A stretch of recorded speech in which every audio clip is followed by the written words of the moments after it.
Hello po sa inyong lahat. Ngayon naman, pag-usapan natin ang dalawang words na ito na madalas kinalilituhan.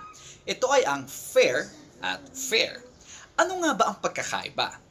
Una, ang fare ay tumutukoy sa bayad o pamasahe. Halimbawa, magkano ang fare papunta sa Makati? Ibig sabihin, magkano ang kailangan mong bayaran para makapunta ka doon sa Makati. Ngayon naman, ang fare ay maraming ibig sabihin. Una, pwede itong tumukoy sa isang event na may rides at games tulad ng perya. Halimbawa, pupunta kami sa fair sa linggo. Sama ka? Pangalawa ay makatarungan o just or equitable. For example, the teacher should be fair in giving grades. Pangatlo ay katarungan o justice. Example, she fought for fair treatment at work. Pang-apat naman ay maganda or beautiful or pleasing. Halimbawa, she has a fair complexion. Panglima naman ay katamtaman or moderate or average. Example, the weather is fair today.